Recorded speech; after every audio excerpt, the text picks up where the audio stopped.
Hey, I'm your host, BKP, and I am at Circuit World in downtown Blue Ridge here in Circuit World. Hey, JR, how you doing? You got any hand sanitizer? Yeah, good.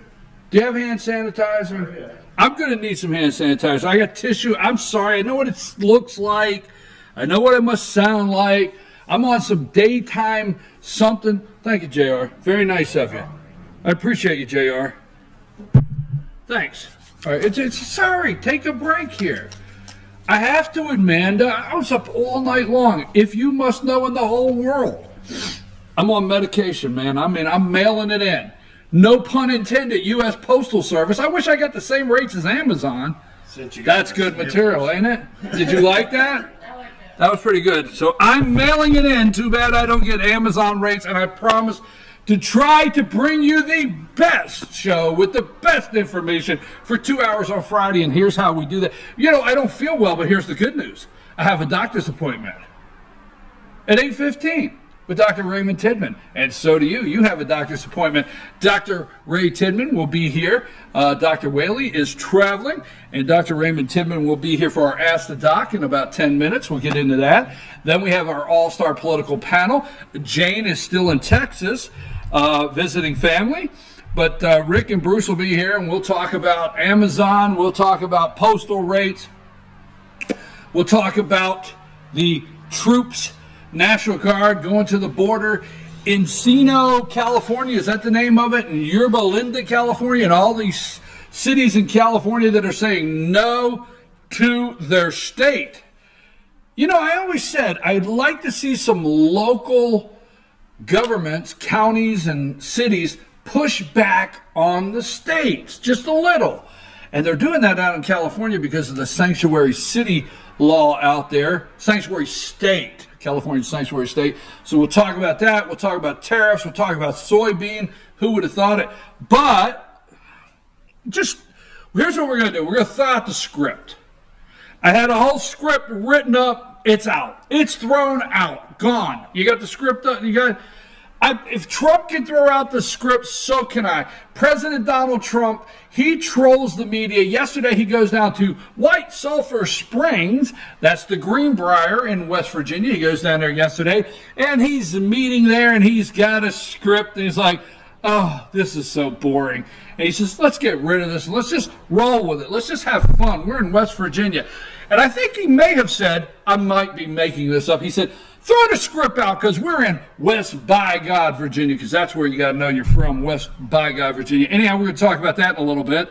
Trump throws the script out. The media has had a week that their heads have exploded. This guy tweets things out, and the next thing you know, they come true and they can't take it. Like there's that whole caravan thing. You know, the whole caravan of 1,000 people making their way across Mexico like they're on some kind of journey for our southern border. And the president says, you know that great sweetheart NAFTA deal where you're making Levi's down in Mexico and sending them up here? And by the way, you send them up here and you have the kids believing that they're all shredded up so they should pay $200. You know those jeans? Well, you're going to keep them down there. Or you're going to have a tariff on them because I'm going to rip up NAFTA if you let that caravan keep moving this way. Mexico decided to get involved and say, hey, you guys, maybe you should stop right here and we should talk. There you go. So another thing the president may have been correct on. But I want to go a different direction this morning, and that would be if you're in Georgia. And the reason I want to do this because we do have a national audience. There's several of you out there throughout the country that do tune in. And but remember nationally how fast the NRA and Delta and the lieutenant governor of Georgia's tweet. Delta put out a tweet. Casey Cagle put out a tweet. The NRA put out a tweet. I mean, that sounds like a bird. You say tweet, tweet, tweet 3 times fast, right, Amanda? But they were tweeting everywhere, and the next thing you know, Lieutenant Governor Casey Cagle's on Fox News, and he's on every news channel. And he stood up to Delta when Delta went against the NRA. So that being said, Secretary of State Brian Kemp, he is, I I guess, what would I call it? He is a candidate. Now, these are candidates for governor. He is throwing the penalty flag. He's saying to the NRA, whoa, whoa, whoa, maybe Casey Cagle has gotten over on you. And I'm thinking, So I have a letter. And I'm doing this publicly on the show. I have a letter that Brian Kemp sent to the NRA, and I'm going to read the first part, and we'll talk about it a little later. As you know, I am a Republican candidate for governor of Georgia. My opponent, Casey Cagle, made quite a spectacle trashing Delta Airlines this legislative session, trying to show he is a strong supporter of the NRA. I'm quite sure he has been pushing for, if not demanding your endorsement now that the session is done. He has proudly brought up to you and others this tweet. So Brian Kemp sends the NRA a letter saying, hey, NRA, I'm for sure that Casey Cagle is pushing you for an endorsement now that the session is over. And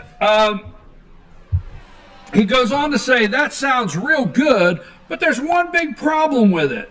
The NRA is getting played. Now, Kemp sends this letter to the NRA, and I'm talking the higher up level of the NRA. I'm not going to give you the name that I have a copy of where this went to. He just goes right in and says, that sounds real good, but there's one big problem with it. The NRA is getting played. Please have your team review HB 930. That is a bill that just passed. Now, we have a reporter, FetcherNews.com, FYN, has a reporter working on this now that will be releasing a story. We have contacted the NRA. We have contacted Cagle's camp. We have contacted Kemp's camp, which has made some more statements. And we have one more thing that we're going to put out here on the air that we're also asking for. Now, I can't go into the full letter right now. I do want to say this is one of the statements or one of the quotes that Brian Kemp made to the NRA concerning Casey Cagle. As those of us involved in Georgia politics like to say, you've been Casey Cagled. So that's pretty firm. Now here, before we move on from this topic, and the reason I bring this up, because a lot of people around the country, all you got to see was the TV showing the Delta tweet, and then the TV showing Casey Cagle's tweet back, and then the NRA's tweet, and some of the underlying things that took place during that time you may not have gotten to see. And Brian Kemp, candidate for governor, said to the NRA, hey, I think you've been played. Now here's one other thing before I move on this little subject here.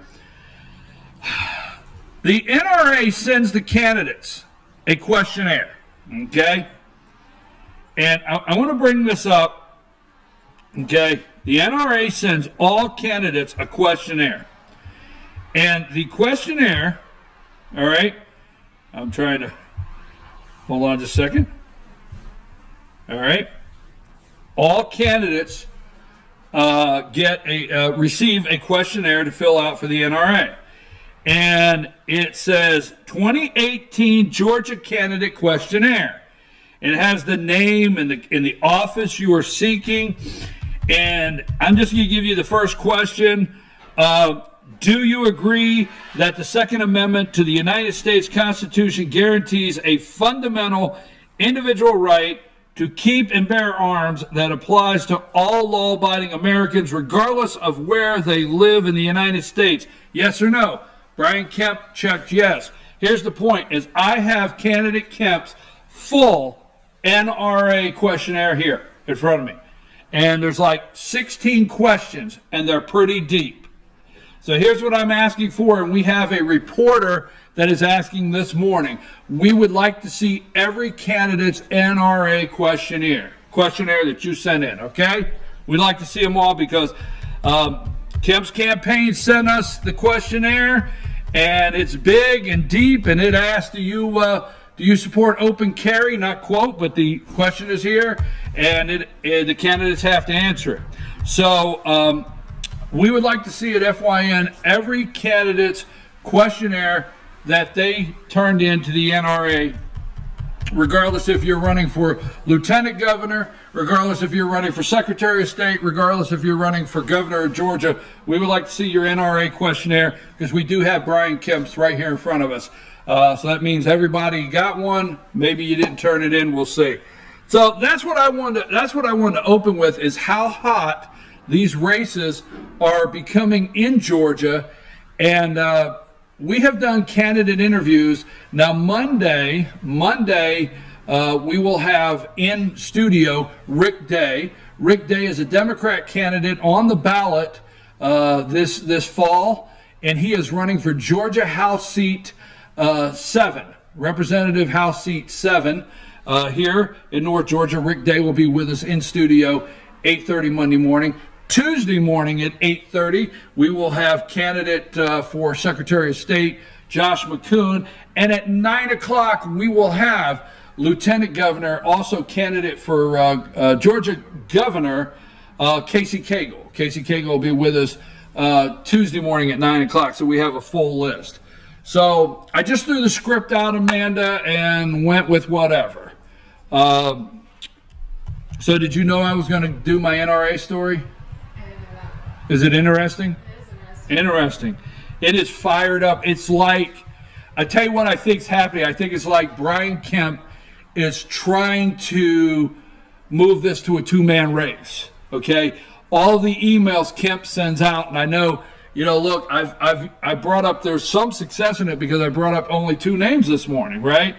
Hunter Hill is not in that loop, and I know Brian Kemp. Everything his campaign sends out, it'll say two-man race. So they are trying to push all the other candidates aside and saying that Brian Kemp is the number.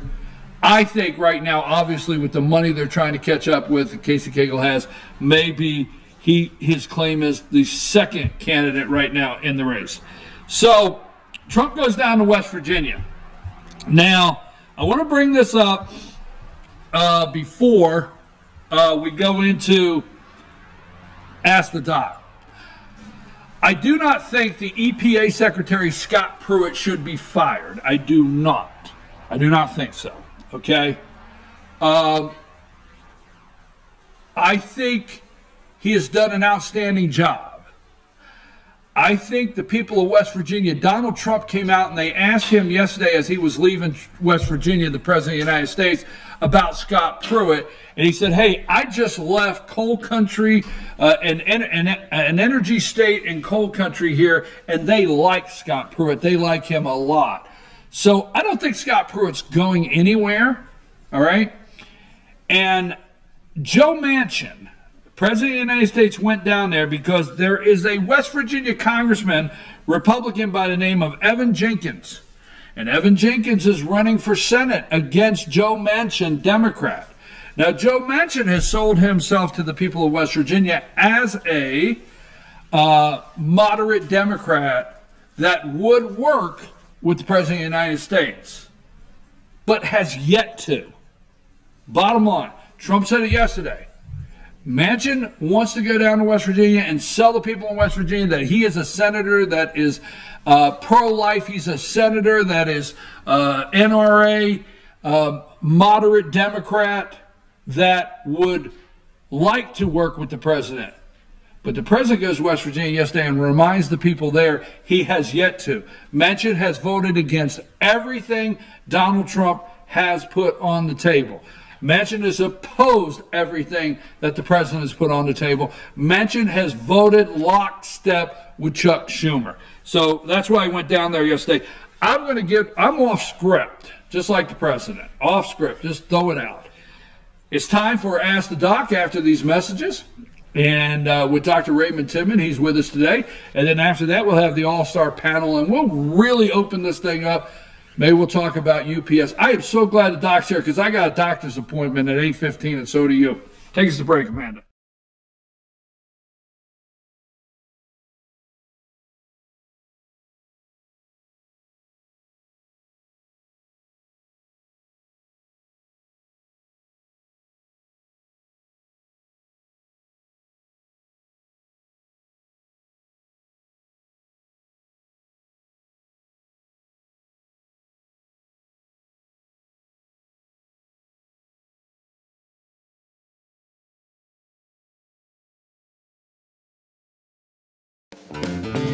Ace is your healthful place for paint and home goods, tools, outdoor living, and lawn equipment. But did you know Ace Hardware of Blue Ridge is a little bit more?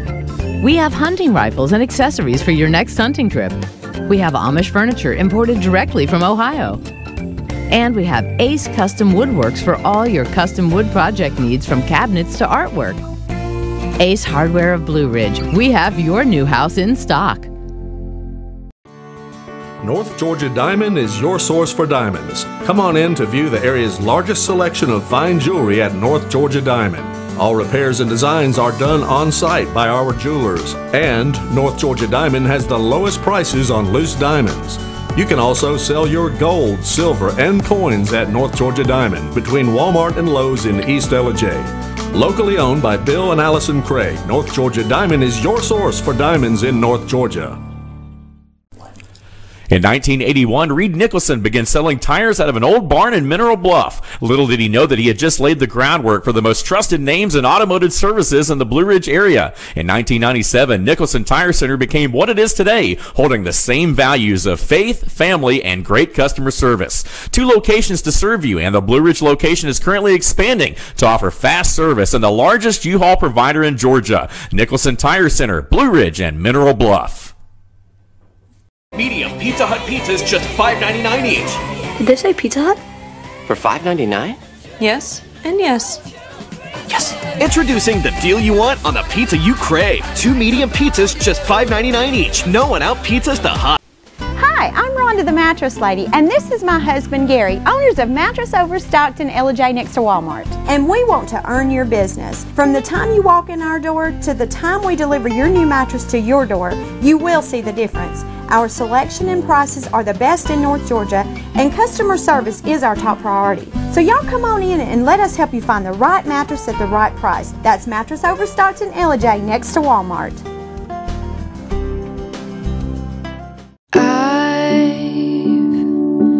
Had the time of my life. I never felt like this before. I swear it's the truth, and I owe it all to you. I'll tell you something.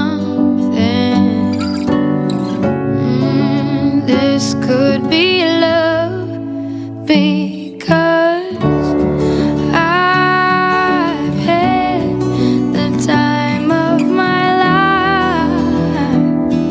I've never felt like this before, 'cause I've had the time of my life.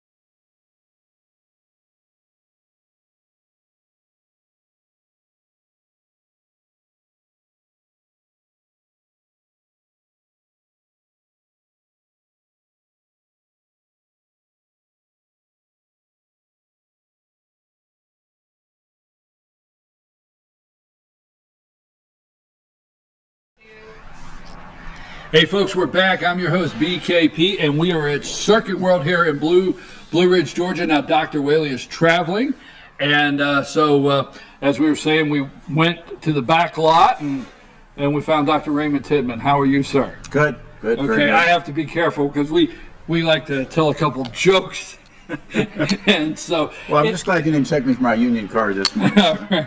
Good to see you. I haven't seen you in a long time. Yeah.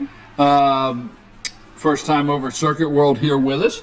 And let's start. We want to thank Georgia Cancer Specialists for this segment, and also the Northside Hospital. Let's start with our first question. Now, I usually give, and I think you've done this several times, I usually open up and allow Dr. Whaley in case he has an open and bold statement of some sort. So would you like that opportunity? I'm fresh out this morning. Let's just jump right to the question. Okay, just checking. Yeah, okay. Okay. Just checking. I don't want anybody to ever leave this show saying, "Hey, I didn't get to voice my opinion on something." So we'll probably go there. Okay. After my last regular exam, my doctor said the results showed cervical dysplasia. What does that mean? Is it cancer? You know, I'm reminded of that joke about why you don't let husbands take messages. Have you heard that one? No, I haven't. Could you share? The lady comes home and there's a little Post-it note on the refrigerator, and it says, "Honey, I took a phone call for you. Something from the doctor's office saying your Pabst beer is in. Results? Pap smear." Yeah. So you just don't let husbands take messages like that. They'll get it wrong. So, okay, what was the question again about cervical dysplasia? Yes. Okay, so ladies go through a routine exam. It's something they just put up with, that us physicians put them through. It's an important exam, and it looks for changes in the cervix, which is the external part of the uterus, the part that holds the baby during gestation. And the cervix can have a change in it that's precancerous, and we call that dysplasia. Pap smears have been done for many, many decades. Once they're done, it's just a little scraping of the outer layer of that tissue. It's put on a slide, sent to the pathologist. He looks at all those little cells with a stain and a light and looks for cells that look like they may be becoming cancer. If there's an abnormal, if there's cancer there, they call it and they say, get her back in, get her treated. If it's just changing or a little bit abnormal, they'll call it dysplasia, which generally means we need to retest or relook at this a little more often. It may go away. It may just have been a transient, aberrant thing. It may be the way it was fixed. I mean, it's nothing to pull your hair out over, but it is something to stay on top of. On top of the Pap smears, now we test for HPV. HPV is a virus, common virus to humans. It causes many, many things, but on the cervix, it can be an indication that there's a risk or higher risk for cancer. And so the HPV testing, or sometimes it's called co-testing, where you test for HPV and do a Pap smear, further define the risk that the lady's in. So it is an important test to have done. It's an important test to follow up on. And it's an evolving test. So there are evolving standards about how often you repeat the test, how much time between repeated tests, when do you go to the next stage. And the next stage beyond that is what's called colposcopy, and that's where they actually do the position of the Pap smear, use a magnifying microscope, do certain stains, do certain biopsies. You actually start looking for margins and edges and really start trying to get tissue where you're really further defining, is there cancer here or not. Cervical cancer is a common and awful cancer for ladies to undergo, and it brings up the whole notion of medical testing to start with. To some degree, many of us neglect ourselves. You know, we may have an obvious skin cancer on the back of our hand that we look at every day and then we ignore it. There are other parts of our body where we can't see cancer. You know, unless you've got a spouse or a mate, you don't see your back, so you don't know you have a cancer there. It's nearly impossible for a lady to know what's going on with her cervix, so she has to go see the doctor and have that checked. Okay. Now, you would think that I wrote this question and sent it in, considering the hand sanitizer and the tissues this morning and the pollen. I think the other day there was an aerial shot of Lake Lanier. I don't know if you had a chance to see that. And the yellow pollen was, you know, like streaming in, and the lake was almost yellow with these streams of pollen. Anyhow, my allergies have caused my throat to feel inflamed and caused my sinus drainage. I have seen a doctor, but I am still dealing with a cough a week or so later. Is there anything I can do to help get rid of this cough? Yeah, there are things to get rid of it. You know, it's interesting. We live in what I call the OPEC of How pollen. much will this doctor's visit cost me? I'm concerned that well, I have these symptoms and now I'm on the meters right. I'm sure it's covered under your HMO policy. Okay. We live in the OPEC of pollen here. You know, in Michigan they might have a pollen count of 20 or 30 or maybe 100. You know, we have pollen counts of thousands. I think our pollen counts are like second highest in the world here. So we really are special with pollen. That's why everybody's car is green this time of year, not just the lakes. So back to your question. Treating allergies, there's so many different ways to approach it. You know, and a lot of it's over the counter now. So you can get over the counter antihistamines, or you can get over the counter mucolytics, we call them, that tend to go one way versus another. The antihistamines tend to dry us up, less secretions. The mucolytics tend to increase secretions and get them out, wash them out. There are steroid sprays just for our nose. There are inhaled steroids for people who are asthmatic. And one of the things that I've come to enjoy, particularly for myself, since I've found that there is like 1 week or 2 weeks when something blooms. I'm not sure what it is because I've not done the formal testing, but there is something that blooms this time of year for a week or two. I know I'm going to be pretty miserable. And interestingly, that affects the patient's eyes. So they'll find that their eyes are real irritated, or they're rubbing their eyes a lot, or their eyes are red, or they're draining. Well, when you think about it, that's like the source of the Nile there. Your eyes are producing all these tears. It's going into your nose. Whatever is coming out of your eyes is going into your nose and getting into those membranes and then into the back of your throat, and you're getting just irritated and overwhelmed. So if you can stop that irritation at the source of the Nile, so to speak, with some eye drops, and there are many different kinds over the counter, or go a little bit stronger and have the doctor prescribe you a mild steroid eye drop for your eyes during that really tough period, you can control a lot of symptoms with a drop in each eye once or twice a day. So I guess the bottom line is, all over the country this time of year we have allergies. There are many ways of treating it. You should definitely get after it. If your treatments are not effective, or if they evolve into other things like a persistent cough, well, there can be other things going on. So once again, you know, do your best to do over the counter, and then when you need medical help, go get medical help. And when symptoms evolve into something that's not quite fitting or not going away like it should, definitely go get medical help and look at it, because a continual cough. Continuous cough could be, you know, for a former smoker, it could be lung cancer. Right. It could be throat cancer.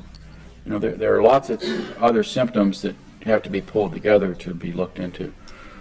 And then, you know, if all else fails, you can go to the Virgin Islands and walk on a beach for a week and inhale some salty air. That always works for me. You've recommended that before. Something about pedicures, I think. So I like to bring these things back exactly. together. You've recommended that before. Now I see this doctor sometimes on Friday. He's always wanted to go out to the island. Well, he's told me these great things about these allergy treatments, and in a way, I'm so happy he's not here today, because if he was here and my tissue and hand sanitizer, I would be hearing, well, don't you remember weeks ago I told you that if you do this every day? So I did not write that question, and I'm not experiencing the cough, but our viewer is dealing with a cough a week later and has a concern that the cough has not gone away. Yeah. So that's something maybe they want to follow up. They want to follow up with that. Okay. Our last, and we live in the OPEC of pollen. Do you feel that needs explained, or would just let that go? Well, I mean, OPEC. Pollen. Can you write that down? I don't want to forget it next year, because I'm going to steal his line next year if he's not here, and I'm going to say, folks, OPEC of pollen is where we live. Second highest in the world? Second highest pollen counts in the world. You know, people in Wisconsin, they live on the OPEC of fresh water since they border Lake Superior, right? So they're never going to have a fresh water issue up there. We're always going to have plenty of pollen here. Is that why they have cheese? I mean, you know, all right. Could be. Let's bring this back around. This next question, okay? Can too little sleep be a cause of weight gain? Don't look at me like that. Amanda, Well, that's clear. don't you dare. That's clear that you're getting at least 7.5 hours Thank of sleep you. a day. So. Well, it's not- Yes, too little sleep. That's really a cool question. So let's get into that a little bit. Sleep is an important part of life. It's what we do every day. We spend a great deal of our life unconscious asleep. And so we sort of take it for granted. And it's only been in the last maybe 10, 15 years that people really started studying sleep deprivation. What does that do to us? Even the military now is looking at what happens to the effectiveness and efficiency of soldiers or groups of soldiers who were put through prolonged sleep deprivation. Because those guys are in harm's way. Right. And if you're depriving their sleep and you're slowing their mind down and making them dysfunctional, their lives could be lost over sleep deprivation. And it has truly been shown that when your sleep patterns are messed up for long periods of time, it has multiple levels of physical and psychological injury to you. So let's take the condition of sleep apnea. Patients will come in, they're being treated for high blood pressure, the doctor's having trouble controlling their blood pressure, their weight's going up, their pulse is going up, they're feeling irritable, they may be having marital issues over it. And no one's asked the question, well, are you sleeping at night? Are you waking up rested in the morning? And people have been doing that for so long that that's now normal for them. They wake up tired. They cat nap during the day to catch a little sleep here and there. Or they find themselves drifting off while they're driving and they're startled by it. Usually the spouse will know something's going on. So the first thing I'll do is ask the spouse, is he snoring at night? Are you laying there with one eye open because you feel like you have to shake him because he quits breathing? Or same thing for the lady, you're listening to your gal stop breathing at night and you feel like you have to startle her and wake her up because she quit breathing. So sleep deprivation is a very, very big problem, mostly undiagnosed, that leads to weight gain. A lot of us struggle with our weight, high blood pressure, mental depression, major consequences, which untreated over years is very damaging to the body. So yeah, that's a good question, and the answer is yes, it can cause weight gain. And anyone who's struggling with weight, who's also struggling with fatigue or feeling exhausted, should ask that question of their doctor. Maybe there's something wrong with my sleep patterns. I can tell I haven't been sleeping well for the last 10 years. You took a nap while I was answering that question. Yeah, no, I did not. Okay, no, I understand that, and I agree that I understand, like, you can get up in the morning and feel tired already. Yeah. So I mean, that is something that studies. It's hard to know yourself. Yeah. And the nice thing about our situation now is that there's home tests that we can do. I mean, it used to be a frustration to me because I would have someone that I was suspicious that they had sleep apnea, and we'd have to order an overnight sleep study. And the silly thing was that we would send them to the hospital or to the lab. They'd wire them up, EEG wires all over their head, blood pressure cuffs on them, EKGs on them. So that, and lights on them, put them on a bed and say, okay, now go to sleep. And there's a guy sitting there watching you. Well, that ain't going to work. So we would get these studies back about somebody, well, they didn't sleep really well. And I'm like, well, I don't think I'd sleep very well. Somebody watching me with all these wires on me and all those TVs on. Now we can send home devices that at least get first level information about, is the oxygen level dropping in the patient at night? Is their heart rate changing at night? So there are these monitors that we can do home testing with that give us that first level of information. Is there probably a problem here or not? And so testing for sleep apnea is a lot easier than it used to be, and a lot less expensive accordingly. Treatments are more profound and straightforward now. I have patients that go on CPAP that, it's life-changing. I mean, they feel better. their blood pressure gets easier to control. They start losing weight. I mean, they come back a month later and they're like, wow, I should have done this a long time ago. Well, Dr. Tidman, I appreciate you coming today and filling in for Dr. Whaley. Dr. Whaley is traveling, and we're here with Dr. Raymond Tidman. We appreciate him coming in. And it's not his first time on the show. He's been here several times, but not recently. So you do know I expect a joke, right? Yes, and it's been so long, I'm trying to remember if... Well, I mean, I didn't mean to put you on the know. spot. I'm not that kind of guy to put somebody on the spot, but... you've been here before, so I thought, Well, I'll try this since it's springtime. Okay. And there's a very important event going on this week, so this may be appropriate. So this fella came in, and he was kind of scratched up, bruised up. I'm sorry. And I said, what the hell happened to you? And he said, well, Doc, he said, just the other day I had to hike a mile along this beach and at this lake, and I had to get out of some briars, and I got into some quicksand. I had to kill a snake and climb 2 hills. Wow. And I said, geez, you're quite the outdoorsman. He said, no, I'm just a real crappy golfer. Okay. Oh, no. My dad would play golf several years ago, and he was one of those, he didn't get back in a car until he found his golf ball. Well, that's me. That's, I treat that's that. row one down. See, he's a member of the BGA, not the PGA. The BGA is the Bad Golfers Association, and it's scored differently. The high score wins, and then there's a consolation prize for whether you have a net gain or loss of golf balls. So if you come if you come out with more golf balls than you went in with, it's like an Easter egg hunt. You've done well. So.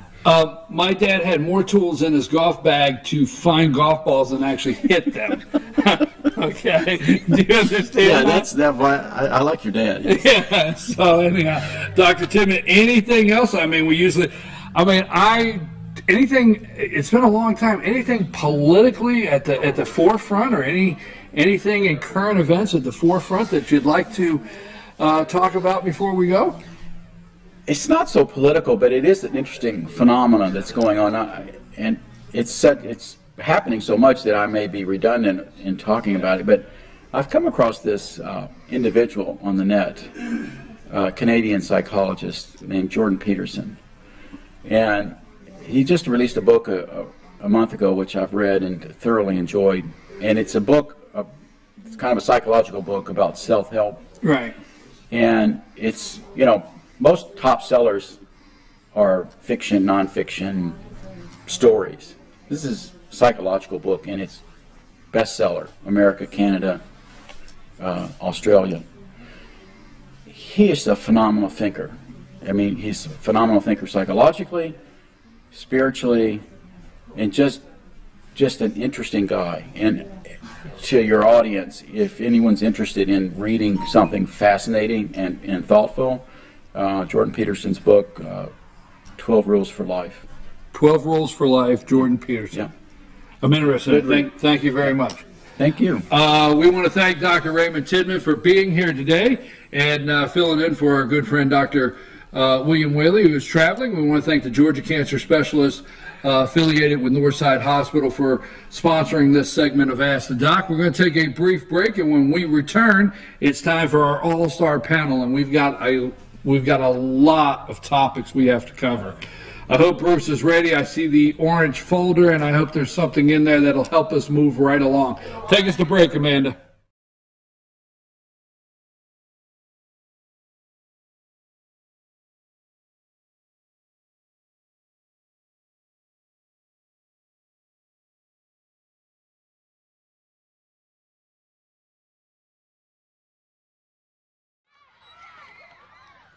All I do is win, win, win, no matter what.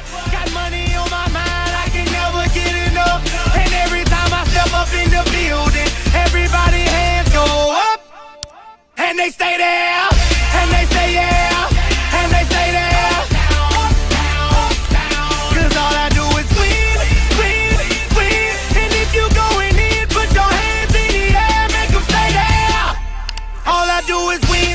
The Tupelo Tea mission is to provide over 80 premium tea blends for tea lovers who are looking for ways to explore new flavors and blends. Come visit Tupelo Tea, located in beautiful downtown Blue Ridge at Sycamore Crossing. Be sure to sample our various varieties of honey and tea. Visit us on the web at tupelotea.com or call us at 706-946-TEAS. That's TEAS. Tupelo Tea, located in beautiful downtown Blue Ridge.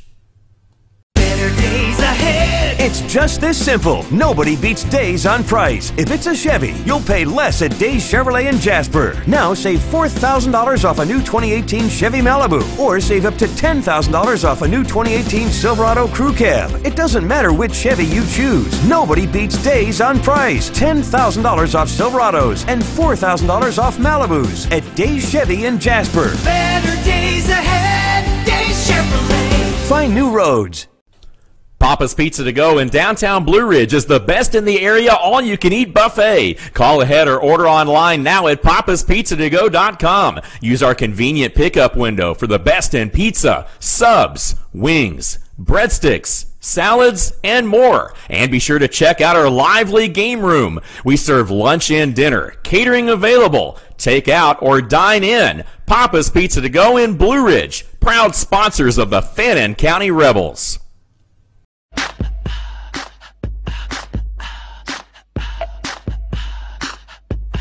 What you gonna do with all that junk?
And we're back. I'm ready.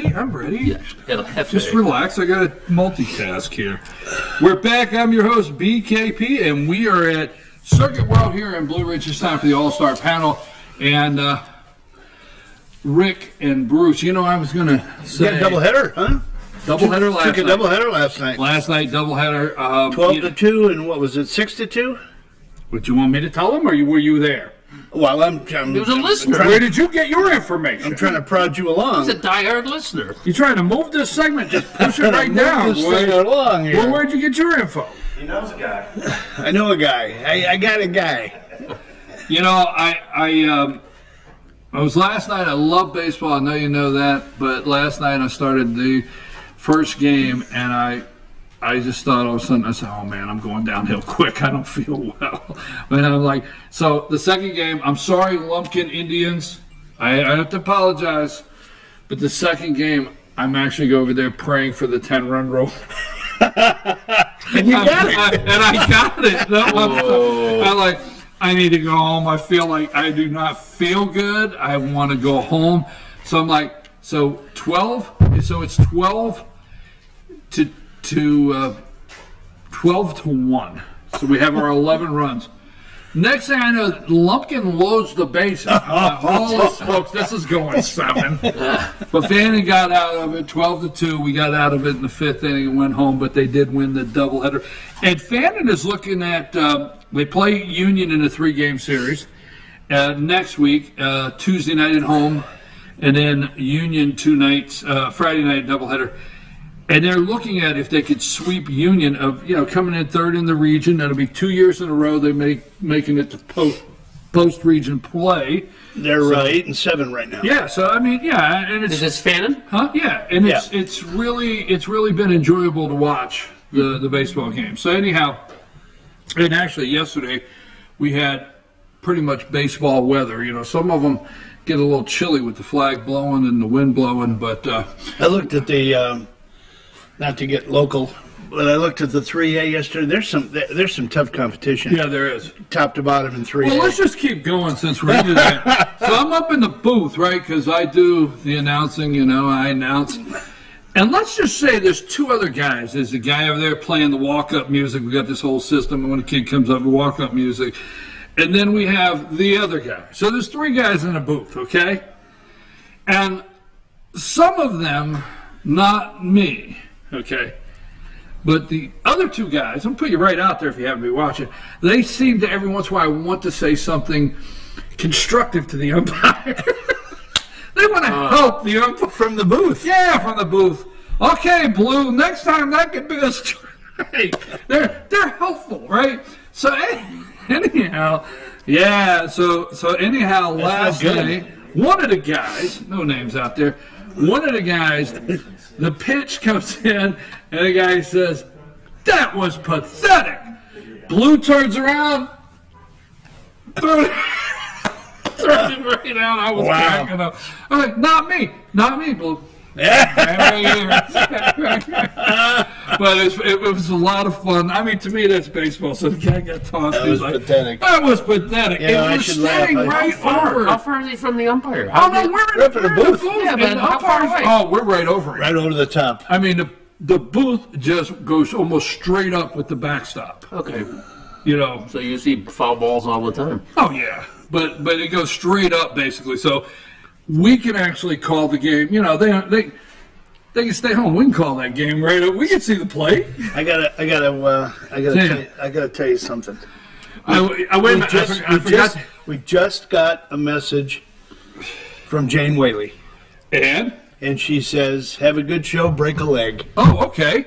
So Jane is down in Plano. We miss her. Break a leg. I'm not going to break a leg, Jane. Okay? I'm busy this weekend. That's you. Oh, let's shake a tail feather. All right, let's shake it. Shake it. All right. First of all, I'm glad Donald Trump finally followed our lead.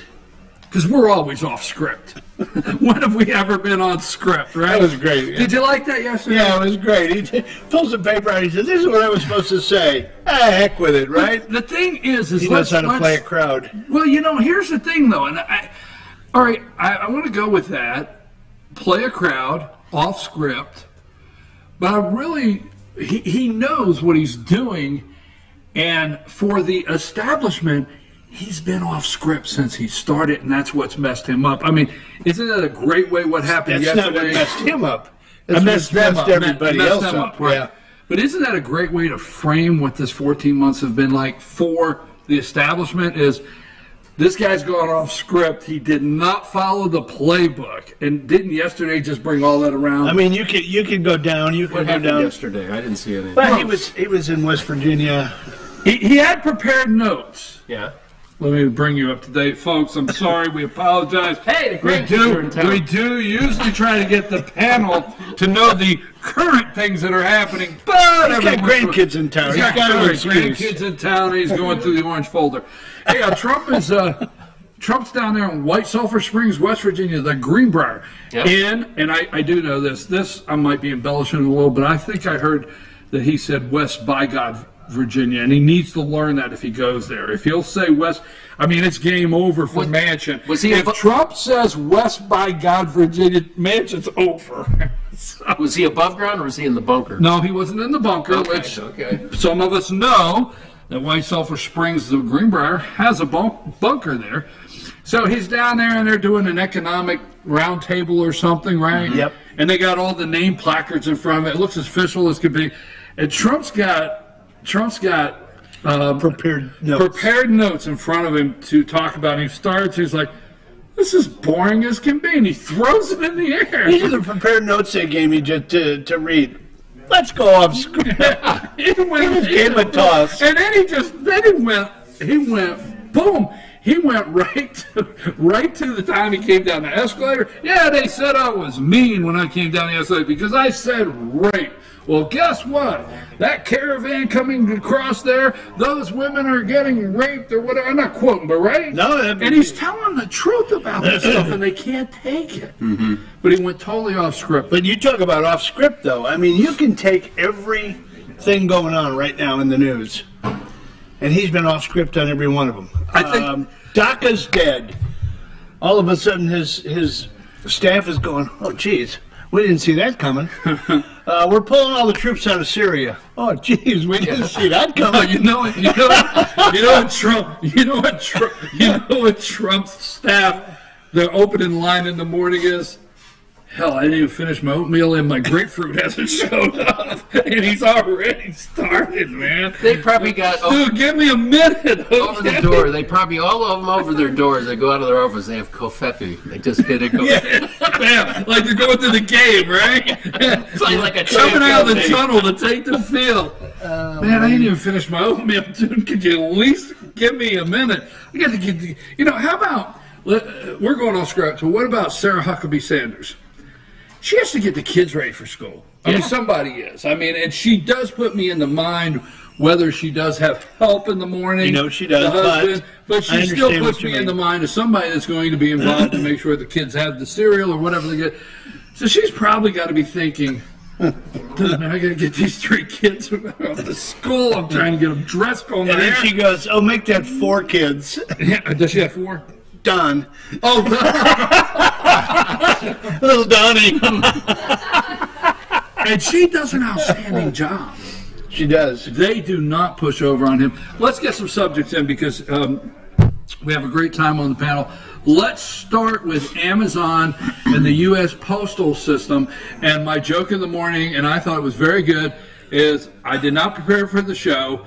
I have to mail it in if I only had Amazon rates. Prime. So, right. Oh.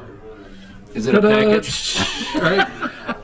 What say you? I understand. I've read so many different accounts. It's almost like I don't understand why my internet works back in 2015 and 2012, and I find those articles from 2010 and Obama and the media of today, they can't find those articles. Because I go back in the 2010 and, and those are, the ones that when you're doing the searches and you find out how much the government paid into for bailing out the Postal Service. Every year they They bail them out every year. Mm-hmm. It's a subsidized business, period, point blank. Even though they're supposed to be standalone. Yeah, but no, I think Amazon, from Trump's point of view, cut a good deal. I mean, they negotiated a very good deal for them. And you can't blame them for that. Yeah.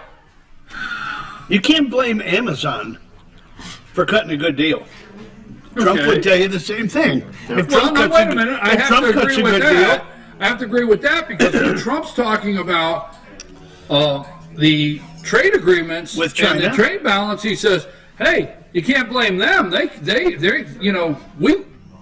Us dumb people let them do it, right?" Yeah, he said that. Yeah, China won the trade war years ago. Years ago. Yeah. I mean, there is no trade war. That's been won years ago. We let them do it. Yep. And you can't get mad at them for making a good deal because they should always make the best deal. Trump has said they should always make the best deal for their country, and that's why I'm trying to make the best deal for mine, right? Exactly. So I guess in that theory, or in that vein, you're saying Amazon made the best deal for Amazon. I thoroughly believe that. I mean, I think Jeff Bezos is a brilliant business guy. Boy, that's tough. Yeah, but just because of his political stance, you can't. I mean, Soros is a brilliant business guy. And Mike, I know. You got the heartburn stuff out the tongue? Or what? You got Rolaids? What do you keep back Well, I there? mean, let's call a spade a shovel. They are. Just because you don't like their political views, that's That doesn't take How come anything you away keep from saying that. I don't like? Like, I haven't even said a word just because I You're the don't. boss. How come you keep saying it? Yeah, you're the go-to guy. Just because you don't like. Just because I don't Yeah. like. Where's Jane when you need her? Come here, Jane. Bail us out of this one. Okay. You're the Don. Having said all that, thank you. Go with When it. the U.S. Postal Service is up for renegotiation, they should cut a much better deal for themselves. Absolutely. Well, Trump's going to, I think. No, I disagree. What? Tell us I think this is all over. I know so many people get upset with me sometimes because they think I'm too far in the tank. I think Trump's brilliant.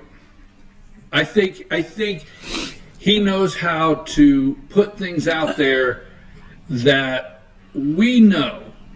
You know, I know, you know, and he knows. Mm-hmm. That the Postal Service should have been privatized a long time ago, and the guarantee, and as my dad would say, guarantee of getting in a canoe and rowing across the lake to get you some little part that you ordered with 2-day delivery, that in rural areas of America, let package delivery fight it out and get it to you. What say you? And I think this is the perfect opportunity to break that up. We've had this how much pain can people take discussion before, right? Yes. Okay, so it's the same thing with the Postal Service. Every time they talk about anything with the Postal Service, the local people that get their, flyers or check or this or that, they go bananas. And the Postal Service, you have to separate it as postage, mailed letters. First-class letters. Yeah, versus packages. And then, the third-class mail. So you have to, kind of look at them separately. And maybe you shouldn't. Maybe that's not a good business model anymore. But that's how they've broken it up. And the letter part, that's the big money loser. But you have all these employee costs that are locked in. They're federal employees. They got a union. You can't hardly touch them. And they pensions. They prepay into the pensions. The pensions are paid in up front. Good for them. Okay. A lot of other pensions aren't. But they do. I read an article on that the other day. Well, let me switch gears. How come the Postal Service and Amazon, how come Amazon, this looks to me like the poster child for Michael Moore to write a documentary about corporate welfare. No, but you understand what I'm saying. Yeah, so, but, no. My question is, why is the It's left... a right target, but Right, Michael Moore. no, my question, let me get to my question. What's with you today? Michael Moore. Yeah, but what I'm saying is, what's with the left tripping over themselves to protect Amazon right now and take up for them because of what Trump's saying? This is right down their corporate welfare fight. Do you understand what I'm trying to say? Jeff Bezos owns the Washington Post. Right. Thank you. Well, I need you to tell them, not Donald Trump, because if Donald Trump says that, then you have Minka, and she don't have a wrinkle one. You have Minka, and you have Joe, Top to bottom. and you have Barnacle, and I always wonder what the hell's a barnacle, and then they bring in little Willie won't. Oh, man. Right? Yeah. And then CNN, and they do these long 48 hours. They do marathons. I was up early this morning Do you and I went to understand what I'm MSNBC, and the first thing they put out there, Stormy. Oh, yeah. Stormy's attorney. And Stormy's Mueller. And Cohen. Did you see where Adam Eddy. NBC is doing a special on Mueller Sunday night? No. Oh, yeah. MSNBC special, 9 o'clock. The solid man that Mueller is. Don't change the subject. I said we're going off script, but not that far. My point is, and I have one sooner or later. 20 minutes into the segment, he made a point. Where's the dartboard? Where's the dartboard? Easy. So, no, if you look at the box stores that have gone under, little Jeffrey the Giraffe, Toys R Us, so you look at the box stores, you look at Kmart's, okay, now Kmart, no S on it. F.W. Ward? Okay, no, just the point is, everybody could say, well, Sears did not change their business model for the next century and blah, blah, blah for high tech. But you see the brick and mortar going under left and right. Mm-hmm. Okay. And could they have done the same thing as Amazon? I suppose. But then you see what I call corporate welfare. All right. We subsidize these corporations, whether we want to admit it or not. a person that works at Walmart, people might not like what I say, but if you go to work at Walmart today, I'm not advocating higher wages, but if there's zero subsidies in everything we do, free market will demand that somebody get enough of a wage to get an apartment. But we subsidize the apartments, okay, based on wage. We live in a world where it's a communist socialist America. It's just bottom line. You take your paycheck stub over to the apartment, and you get an apartment based on that paycheck stub, right? For the most part. For some people. A good portion of this country is living like that. And then you go down, and no matter what, if you didn't do that, and they said, hey, the apartment's $800, you go down to Walmart, and they say, well, I only pay this, and I know it sounds like I'm picking on Walmart, but we subsidize these corporations. Well, hey, I have to take the kid to the doctor. I got to have enough money. The state's not giving me peach care anymore. So somehow I got to take the kid to the doctor. I got to pay the $800 for rent. Then these companies they'd have to have free market everything. Am I getting anywhere with this? No, you're right. You're absolutely right. That goes with indirectly. Amazon. They're being substituted. Yes, subsidized. Yeah.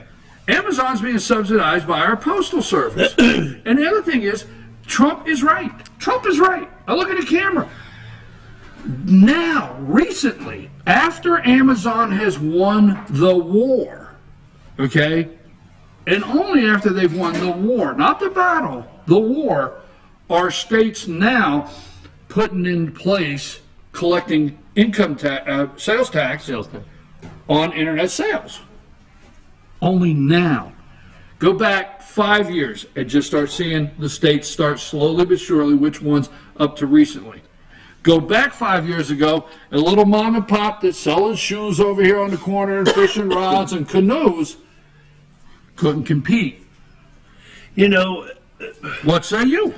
You over there did I say what? There's another side of that, You're going to get pain, though, from the other side, Amazon's customer base. All the people that get mail from the Postal Service, too, same people, are going to complain about the higher cost that they're paying for stuff through the Amazon model. And some would say, agreed, and some would say, where were the outcries when the Home Depots and the Lowe's came in and put a damper on the local Ace Hardware or the local lumberyard?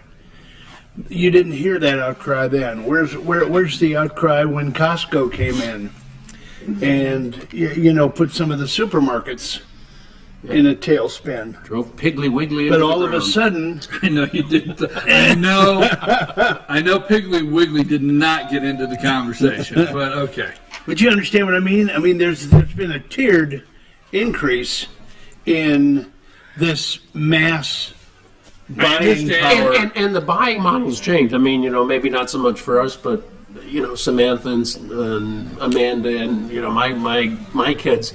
I mean, they're very perfectly willing to, buy stuff online and get it, without trying it on or looking at it or anything like that. It comes, they don't like it, they send it back. Exactly.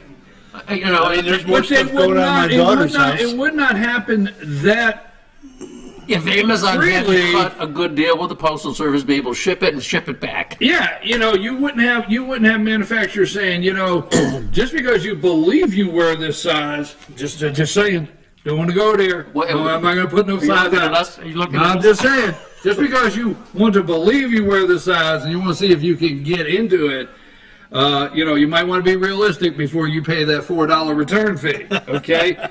But if you're sitting there, oh, don't worry, the taxpayers, your friends and mine and your neighbors are going to pay your return fee with that little United States Postal Service truck, so you try on as many of those whatevers as you want. It's not going to cost you a dime. And that shade of brown doesn't suit you, send it back, Yeah, well, I'm just saying. So what do? Do you just keep subsidizing the post office? How much pain are people willing to put up? No, to change. You know what? You cut a better deal. In some ways, I disagree with you in some ways. I think the day that there was a time, all jokes aside, that we needed the Pony Express. There was a time when we needed the guy to ride shotgun. That's what he did, right? Yep. We think it's the passenger side of a car now, or the kids have no idea what that means. But there was a time when we needed the stagecoach and to ride shotgun. There was a time we had to do that to deliver the information, and we both know that first-class mail information, I don't even know what it costs to get a stamp, and I don't know how many things we 50 cents.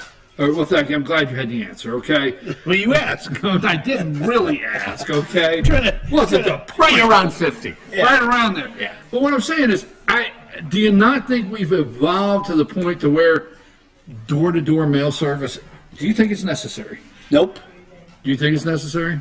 It's nice, but not necessary. Nice, but not necessary. So I think free market will determine, and you will determine what you will pay and not pay in the competitive world. We'll make some kind of deal between the UPSs and the United States Postal Service, because I will say this, and I'll move on from this subject. If the United States Postal Service was not subsidized, forget Amazon, was not subsidized by the American taxpayer, and they played on the same field as your FedEx and your UPS, then you would see a bunch of empty buildings, brick and mortars, all over the United States, and you would say, what is that? Well, it's right next to Sears. Sears closed down 89 stores last year. The post office closed down 67. Agree or disagree? No, I agree. It's possible, but again, I mean, there is usually... I just want full agreement today. I don't want possible. I just want to... There's usually either you're in line or you're not. A public... It's like the Trump administration. Public and then political pushback on those things. Politicians... The pushback for the Postal Service, remember when they tried to go, let's eliminate Saturdays? Yeah, guess who the pushback came from? Well, I mean, the Postal Union. You're the one taking up... No, you're taking up for... No. Postal Union. Bezos, he got them to work Sundays, Saturdays and Sundays. I'm talking about first-class delivery to the home. Right. Letters. Right. I'm not talking about packages. I'm talking about the 50-cent letter that comes to your house. Why does it have to come on Saturday? Don't you think you can get the majority of your mail in 2 days a week? If your tax Tuesdays money, and Thursdays. We got to end this subject. If your tax money, here's a question. If your tax money goes to anything, do you not feel there should be transparency and you should be able to read most anything? Yes. Can you read the contract between Amazon and the United States Postal Service? No. Period, right? A lot of people can't. They can't. Exactly. A lot of people can't even get after it. You know what? Use our tax money. Let's see what kind of deal you cut for our tax money. Yep. Amazon forced the Postal Service to put in a whole different level of employee, a whole different classification of employee for their deliveries. Mm-hmm. That's number one. And Amazon goes over to the union and says, here's what we'll do. We'll keep the post office, the wheels turning, because the dumb American people, sorry to put it that way, they're going to keep filling up every year what you need. So don't you worry, okay? So we're going to keep the wheels turning. The volumes are going to be up, all right? Yep. We're going to just, but what you're going to do is not give us pressure, union, when we get this one classification of employee in, correct? Yep. That'll do Saturdays and Sundays, and we'll make not $34 an hour, $15. The only time you used to see a Postal Service truck on a Sunday is if they're delivering certified mail. Now, every time you see one, and you see them often. First thing that's out of the mouth is, well, someone's getting an Amazon delivery. Yeah, the whole back is filled with Amazon packages. Yeah. Tariffs. Just throw it out there. Go with it. What do you think? Tariffs. Put them on there, baby. Hey, we're going to do $100 billion. I don't understand, again, the pain factor, why everyone's going, this trade war, it's going to be horrible. The cost of cars are going to go up.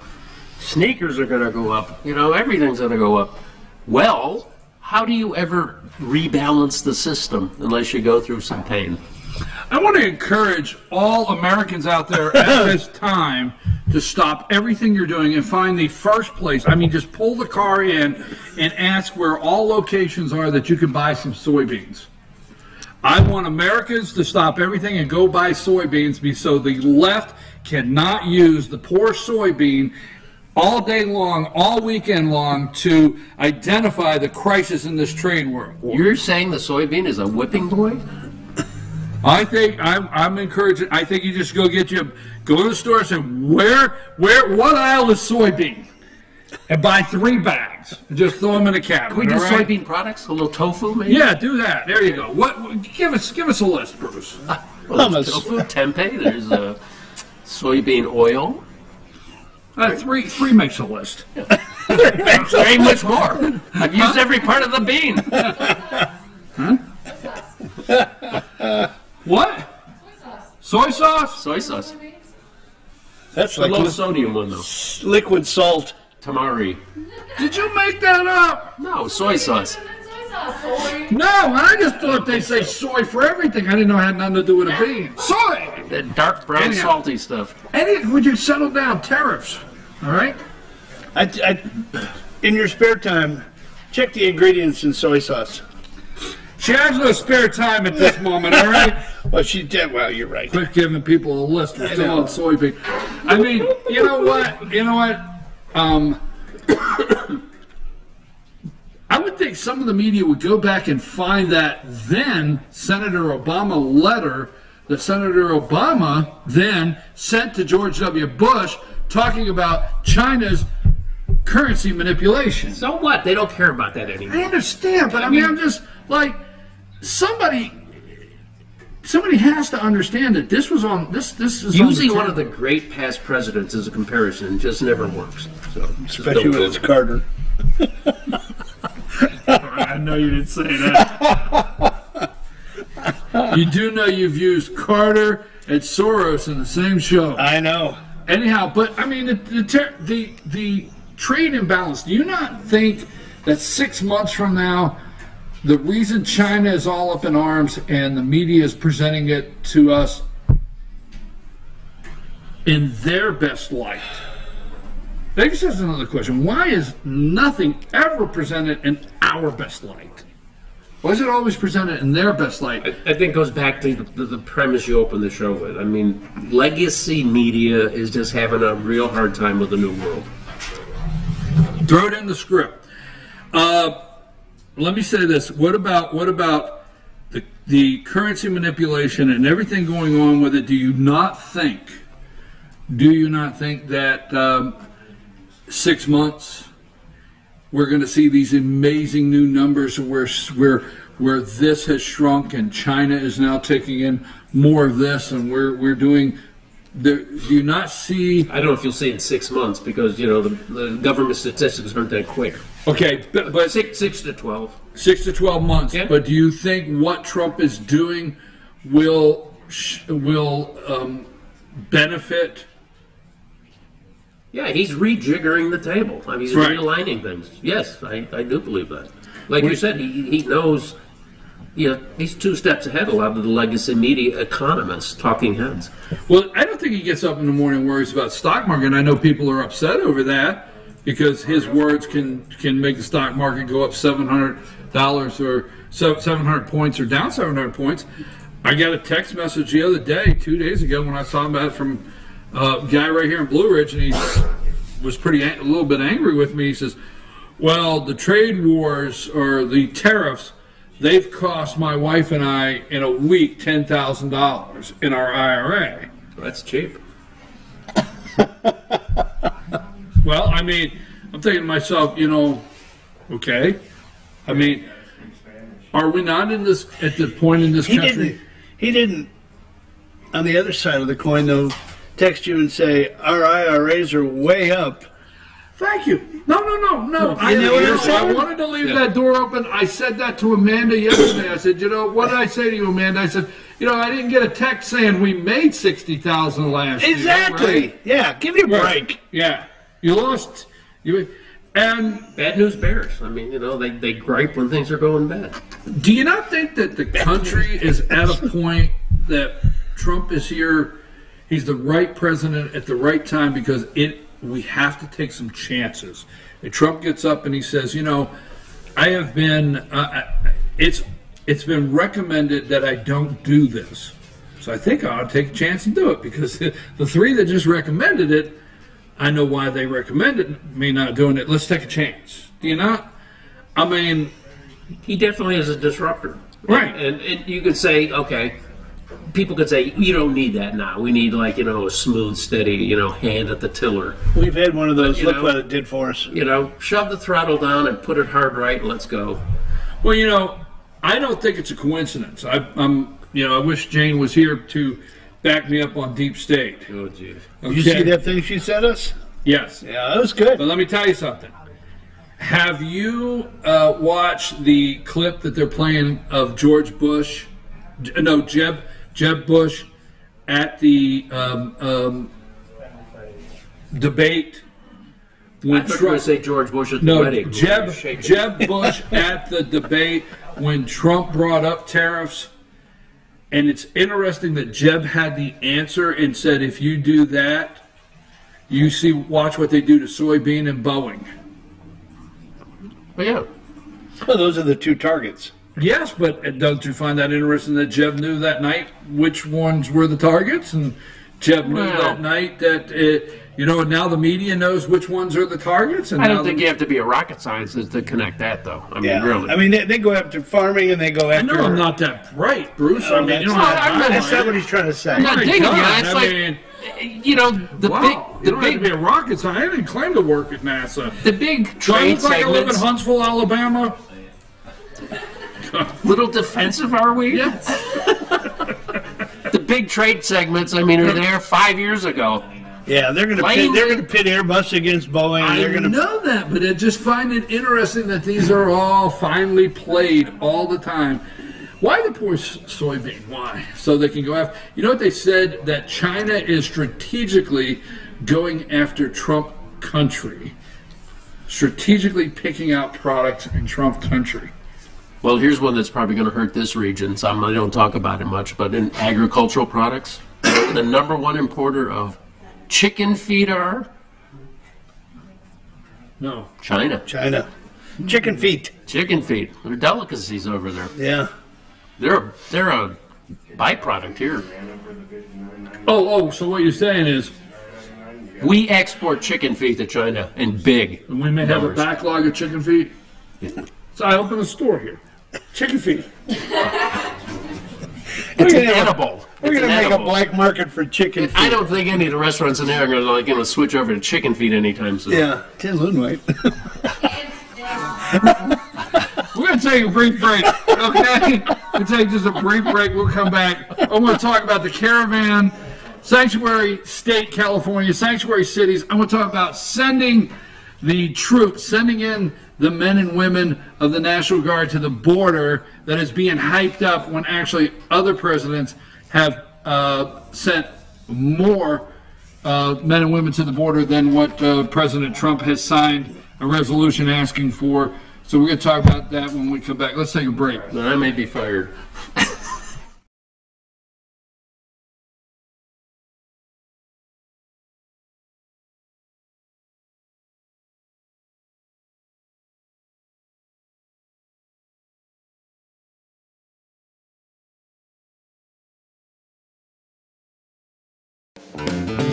Ace is your healthful place for paint and home goods, tools, outdoor living, and lawn equipment. But did you know Ace Hardware of Blue Ridge is a little bit more? We have hunting rifles and accessories for your next hunting trip. We have Amish furniture imported directly from Ohio. And we have Ace Custom Woodworks for all your custom wood project needs, from cabinets to artwork. Ace Hardware of Blue Ridge. We have your new house in stock. North Georgia Diamond is your source for diamonds. Come on in to view the area's largest selection of fine jewelry at North Georgia Diamond. All repairs and designs are done on site by our jewelers. And North Georgia Diamond has the lowest prices on loose diamonds. You can also sell your gold, silver, and coins at North Georgia Diamond between Walmart and Lowe's in East Ellijay. Locally owned by Bill and Allison Craig, North Georgia Diamond is your source for diamonds in North Georgia. In 1981, Reed Nicholson began selling tires out of an old barn in Mineral Bluff. Little did he know that he had just laid the groundwork for the most trusted names in automotive services in the Blue Ridge area. In 1997, Nicholson Tire Center became what it is today, holding the same values of faith, family, and great customer service. 2 locations to serve you, and the Blue Ridge location is currently expanding to offer fast service and the largest U-Haul provider in Georgia. Nicholson Tire Center, Blue Ridge, and Mineral Bluff. Medium Pizza Hut pizzas just $5.99 each. Did they say Pizza Hut? For $5.99? Yes, and yes. Yes! Introducing the deal you want on the pizza you crave. 2 medium pizzas just $5.99 each. No one out pizzas the hot. Hi, I'm Rhonda the Mattress Lady, and this is my husband Gary, owners of Mattress Overstocked in Ella next to Walmart. And we want to earn your business. From the time you walk in our door to the time we deliver your new mattress to your door, you will see the difference. Our selection and prices are the best in North Georgia, and customer service is our top priority. So y'all come on in and let us help you find the right mattress at the right price. That's Mattress Overstocked in Ella next to Walmart.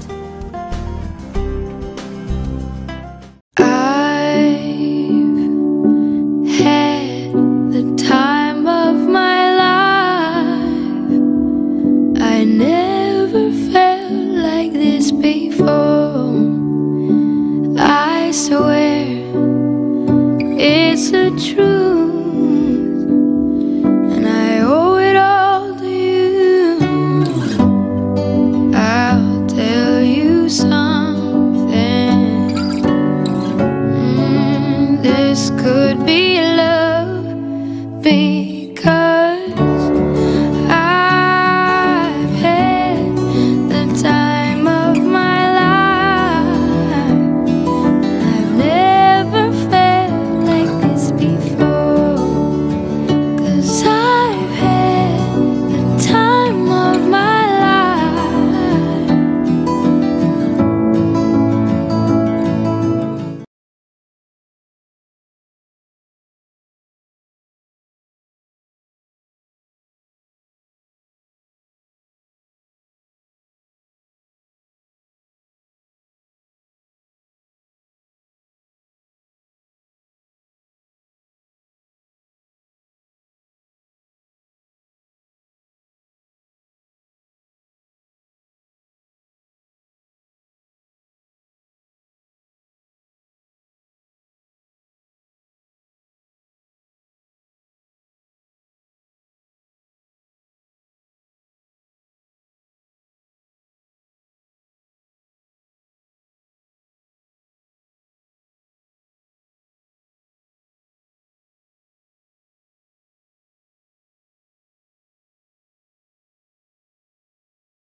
Effie, back on.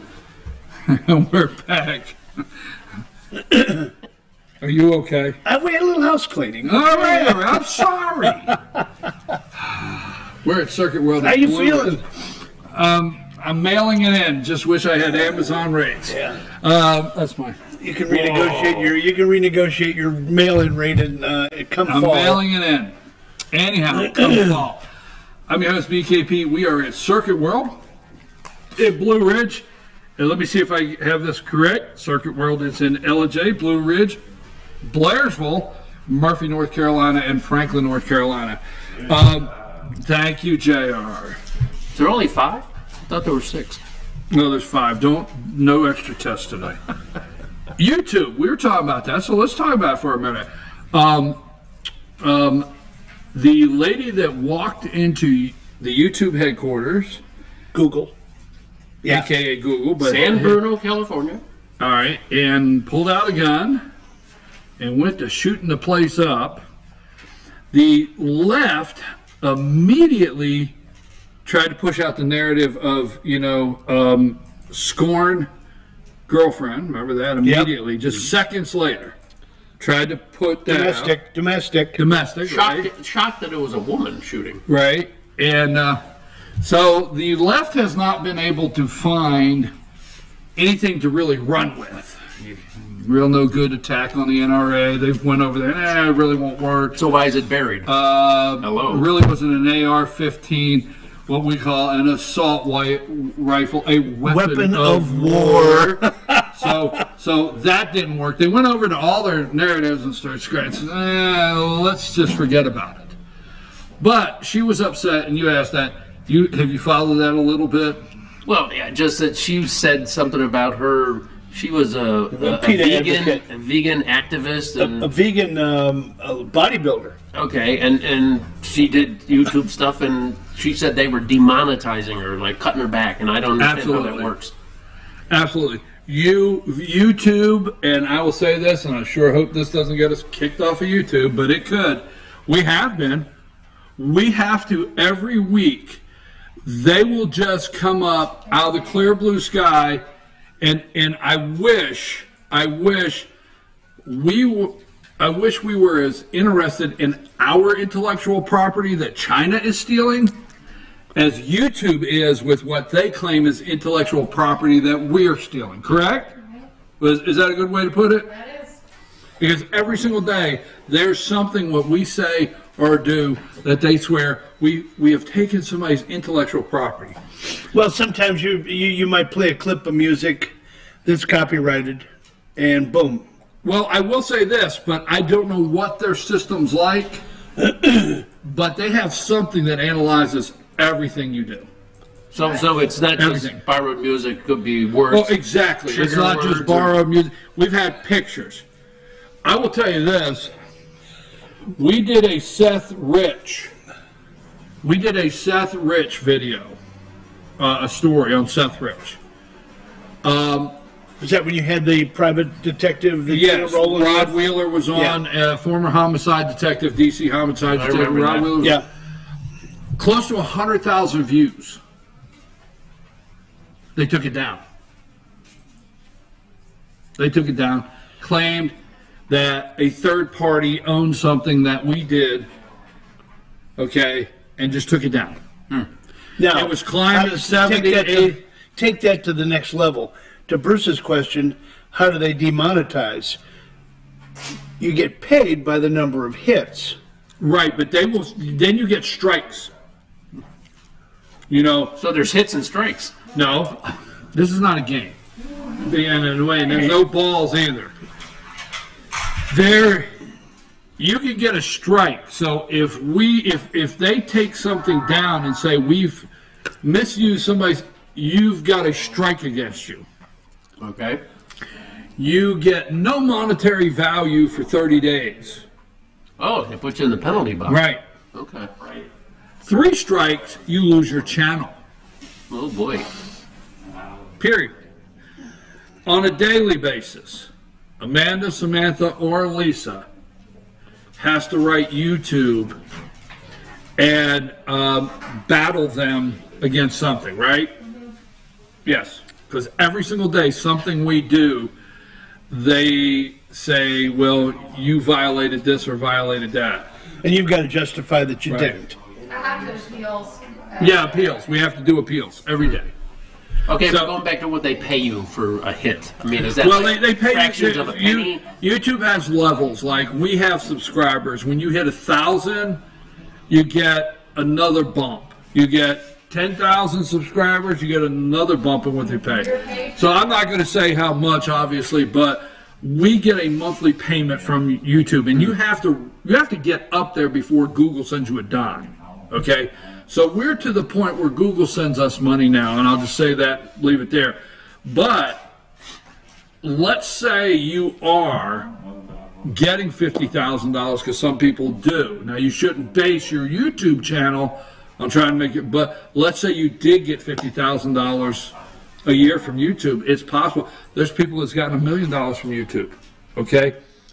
But they, all of a sudden, in one day, could shut that off and say, we've demonetized your channel. So I mean, if you do political or edgy things, you know. Oh, absolutely. Okay. Well, that's what she was doing. Yeah, She I was doing understand that, but I mean, if you go back to like, you know, YouTube, you have, you know, the Rolling Stones doing something, you know, in 1969, you know, somewhere. I mean, aren't music videos and clips out of films the biggest thing that YouTube does? Yes. Yes, the biggest thing. But we have to appeal on a daily basis for a number of things we do. A number of things we do. All right. She was showing some things though that are just. I mean, I read some of the stuff that she was attempting to show, and they were just really socially unacceptable. Going back to this gal that shot up Yeah, the place. exactly. Yeah, well, I'm not upholding her, but what I'm saying is YouTube reserves the right that if this video that we do now, we get 50,000 views next week, they can bring this video down next week to 6 views. They know how to do that. Yeah. Okay? So once your viewership starts getting pretty high, and I'll say it like this, if you're to the right or very conservative, they start tweaking you back down. They do. Wow. Oh yeah, you can watch it, and you can watch them do it. Well, again, I understand this lady was Iranian parents, and she had supposedly a pretty good thing going in Farsi, the language of most Iranians, and that was one of the ones she said was being cut back. So I don't know if they were, you know, trying not to tweak the nose of the Iranian government, you know, and Facebook is going, you know, you can't get in their face. I don't know. It's very nebulous. Yes, but everything that took place when she said that YouTube demonetizing and their new rules, okay, the words I'm looking for, them at a loss right now, but their new rules of caused her not to have the viewers anymore and not to be able to make the money. All right, people have asked me, like, why do I have fyntv.com? Well, because I see a day YouTube will shut me down. I'll see a day that YouTube will pick certain winners and losers and shut me down. I feel the whole Facebook thing, okay, Cambridge Analytics, okay, I feel the whole thing is getting ready to turn Google, YouTube, all of them into a utility, right? Regulated, which in turn, you know, I have no FCC license. You know, as a broadcaster in Atlanta and a broadcaster here, I just have a server and I'm streaming. And it's our voice that has to get cut according to some. You with me? Yep. So, not to uphold her, but she's 100% right. And I do see YouTube cutting things off here next 10 years, maybe 10 years, but I see it happen. Or sooner. Let's go to the Caravan. I don't want to lose track of time. Caravan's coming through.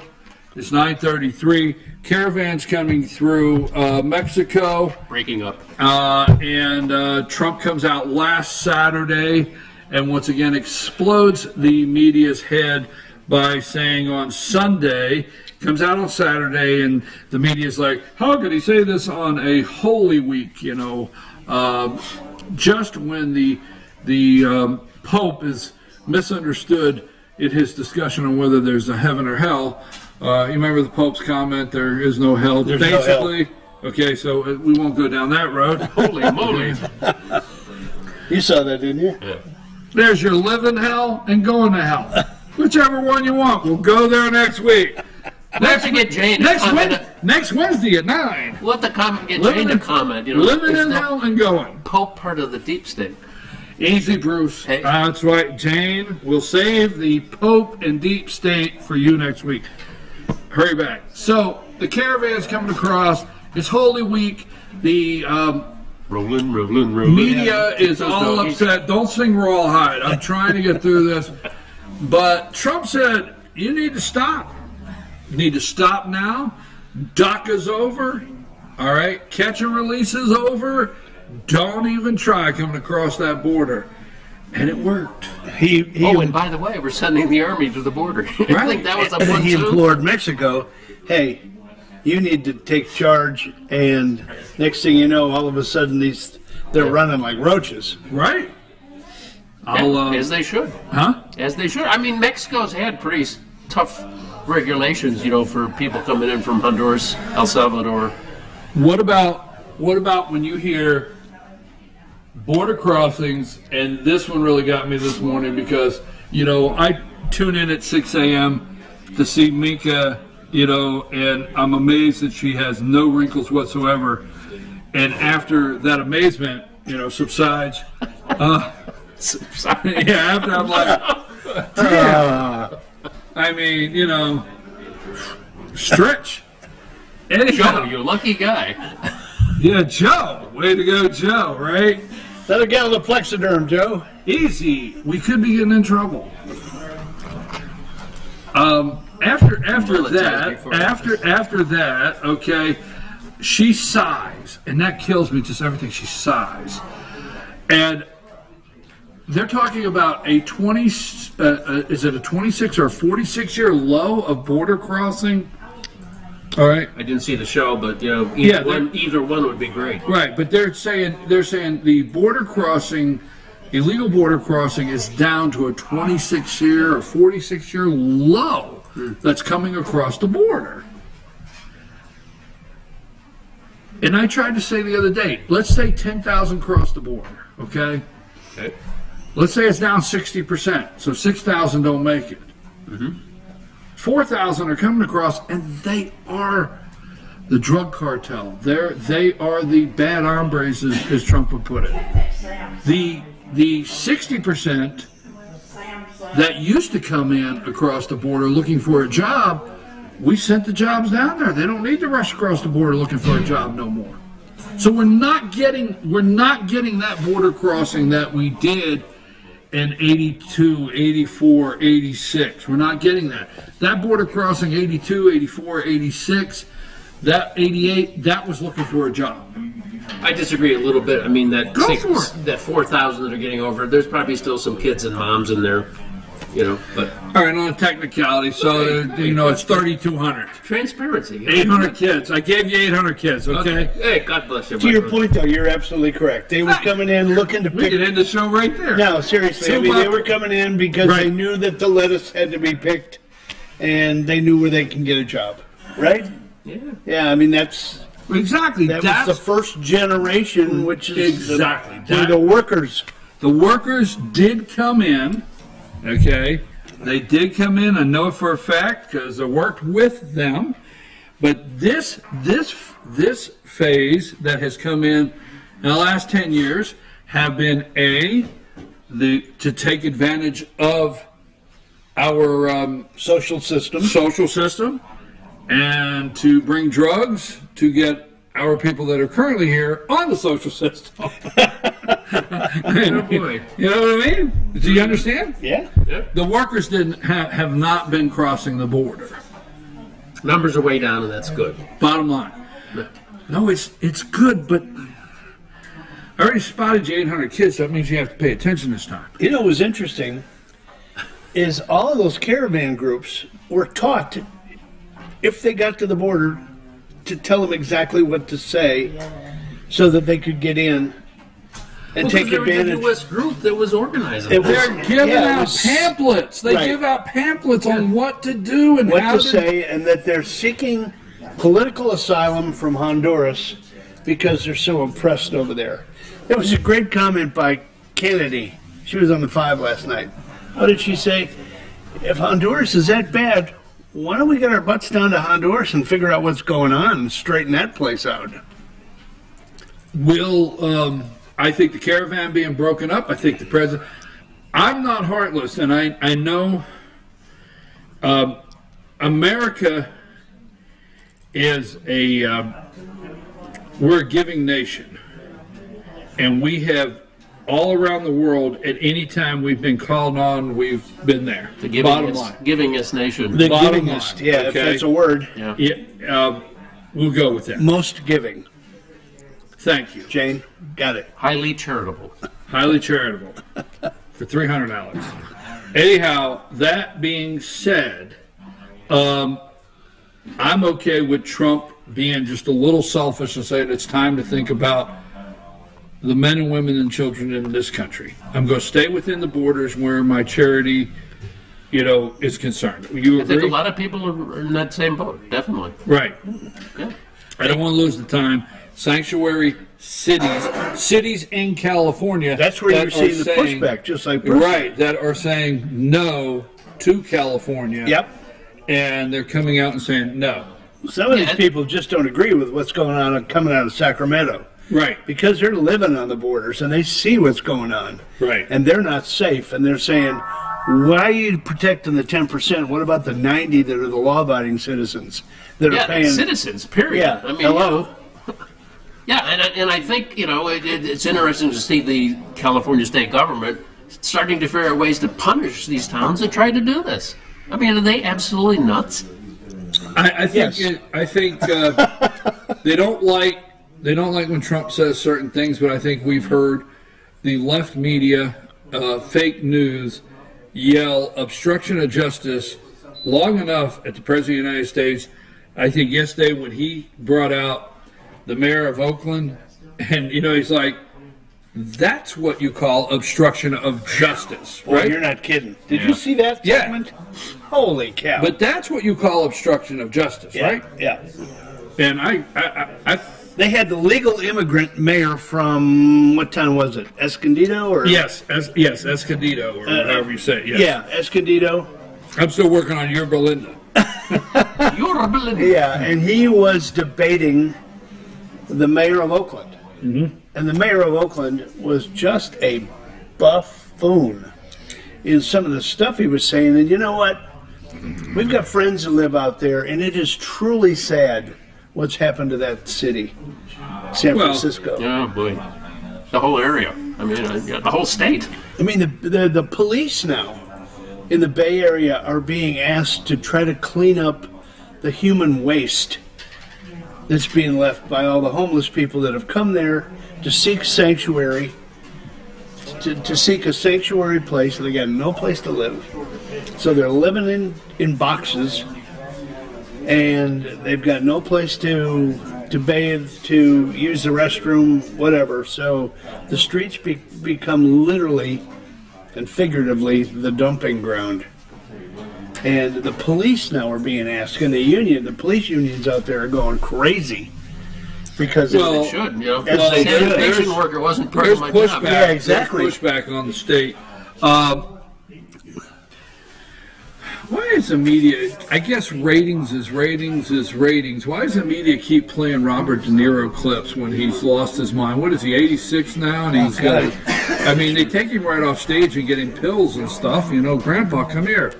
They're going to use any figure that has celebrity status, if you will, to just pound on Trump and what's going on in the country. I think he's just a washed-up hack. I mean, he used to be relevant, but my goodness, I mean, he's just Well, so many of the celebrities, I think, are just like tearing their hair out because they can't handle what Trump is doing, and it's typically they're an isolated, elevated, cosseted group. They're the presidents come in and have like $500 a plate dinners or $2,000 a plate dinners at Barbara Streisand's home or whatever.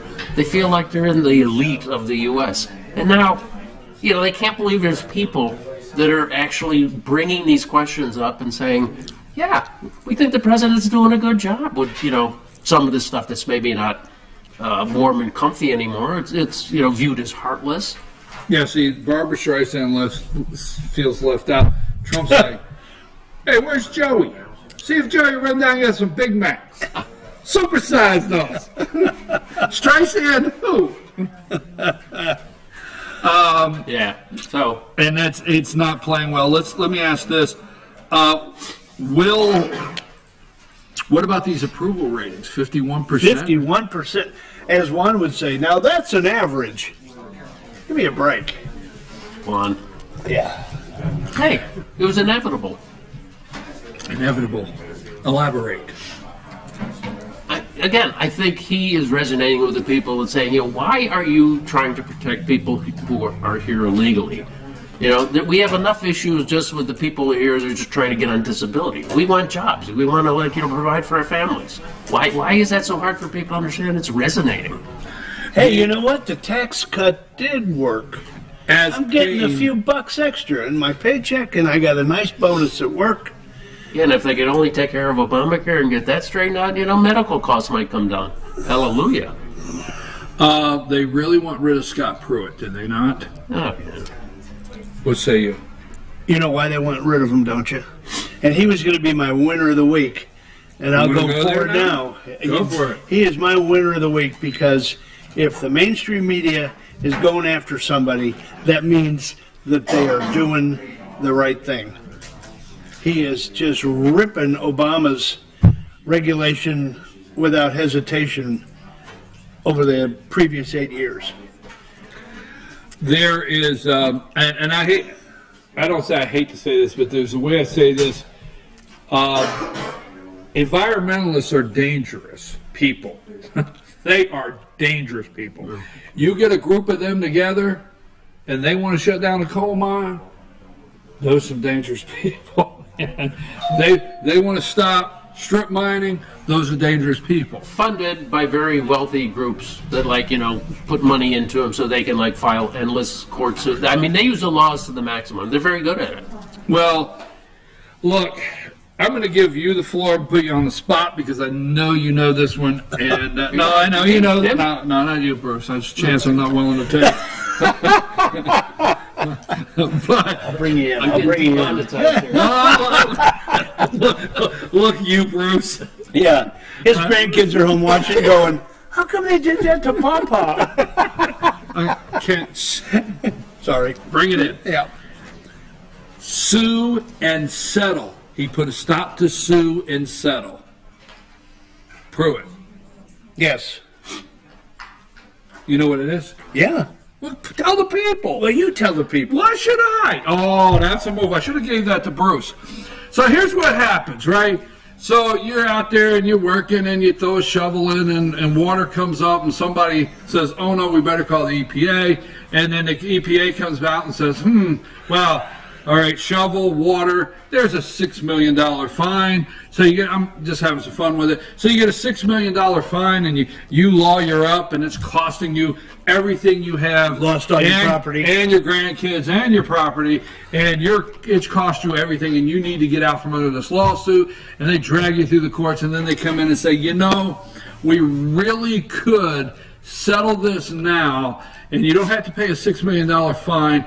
We'll take $750,000, and here's a list of charities that would accept that $750,000 fine that could benefit the environment, so we'll settle it that way. Can that work? And corporations say all day long, yes, man, let me get back to work. Here's the check, right? And all of these left-wing radical charities get funded. That's right. That's how they fund them, and it's an absolute when they turn scam. Around and get the vote from them. Yeah. And Scott Pruitt stopped it. Exactly. Donald Trump and Scott Pruitt stopped sue and settle. Scott Pruitt and Donald Trump's EPA, they have stopped. They have actually they've given the green light to hundreds of projects that have been on the books, some of them for several years, due to these regulations. They've cut them out of the way. There's projects starting all over the place that regulations are cut out of the way. You remember when Trump came out with a stack of paper that high and he said, this is how much regulation we need to make that road that's been in the works for 10 years now. The road's obsolete before it's even built. So how do they stop the deterioration in time for Earth Day? It'll be a great segment. Huh? It'll be a great segment. That was great. You remember the first Earth Day? 1970, right? Yeah, we had it. Yeah. Oh, we got to celebrate Earth Day. What do we got to do? Do we have to go dig a hole? All right. So how do they stop? How did they stop this madman between now and Earth Day, where they could channel the gods of the universe and say the sun will shine on the waters in your driveway, and we can once again call it a pond. That was very good. Controlled water. That was good. Pretty good, right? Yeah. Controlled water, right? Yeah. Controlled water. Yeah. They actually could come out to a body of water not very big as this table. You might think we're silly, but we're telling the truth. No, right? that's the truth. A body of water this big and call it controlled You water. could have some cows walling around in your field and make a depression, and it fills with water, and that's going to be a controlled body of water. Stop right there. Throw a flag in it. Anyhow, so here's what they want to do. If they could put the pressure on Scott Pruitt and he leaves, the two under him are 20-plus year EPA entrenched day-to-day dumpster. Do-gooders. Yes. Dumpster. And what they could be is they could be the interim secretaries. They could be the Rod Rosenstein. They could be the Sally interim Yates. secretaries Yeah. Lisa Page. of the EPA, and that will slow the degeneration down just in time. I mean, breaks the you'll hear the earth screech almost to a halt on Earth Day if they could get rid of Scott Pruitt. I love it when Rand Paul came out and said, kudos to Scott Pruitt. Do not. You know what Do not. You know what I liked about what I really liked with Scott Pruitt is the couple interviews that I've had an opportunity to see is they push him to want him to apologize. Yeah. So now when you apologize, that's an admission, right? You got They did something wrong. right. So he has said things, not to quote, he said some things like, we've identified the areas and we're making the corrections. That's all he would push to. Have you seen that? That's all he would do. He doesn't say, oh, I apologize. Why elaborate? No, we've identified the areas, we're making the corrections, they're being done now. Yep. Move on. Okay? So, but Scott Pruitt, they want Scott Pruitt out of the way. They're determined to have him out of the way because we're almost out of time. I want to give everybody but that would put, you know how long, number one, you will not match up an EPA, Secretary of the EPA, with Scott Pruitt, a new one. Won't do it. And the Republicans don't have the guts to do it because they're going into the election and they want to be friendly a little bit on all sides right now. Watch and see what the Republicans do. So they would never put up another Scott Pruitt type to be secretary. And then how long would it take for confirmation? If you want to get down to everything they're doing up in the Senate, this stuff of not confirming Trump's nominees and Mitch McConnell being in charge is ridiculous. Absolutely horrible. You agree? Yep. I agree. Scott Pruitt needs to stay, should stay, and I think the president will keep him. Did you hear his comment yesterday when they asked him about Scott Pruitt? He said, hey, Doing a great job. Yeah, we're in coal country. These people like him here, you know? Worst thing Nixon ever did, create the EPA. I was going to stay away from that. I mean, I'm not a Nixon fan. I say it like that, and some of them you might get upset. But listen to Nixon in his own words. That's be interesting. Okay. So yesterday, West Virginia, Trump went down there and just really pushed Manchin real hard. That Manchin tells you he's with the NRA. Supports the NRA, First Amendment, all the above, but he's not backed anything Trump's done. And so, midterms. How do you think the Democrats will fare in the midterms? What do you see? How do you see?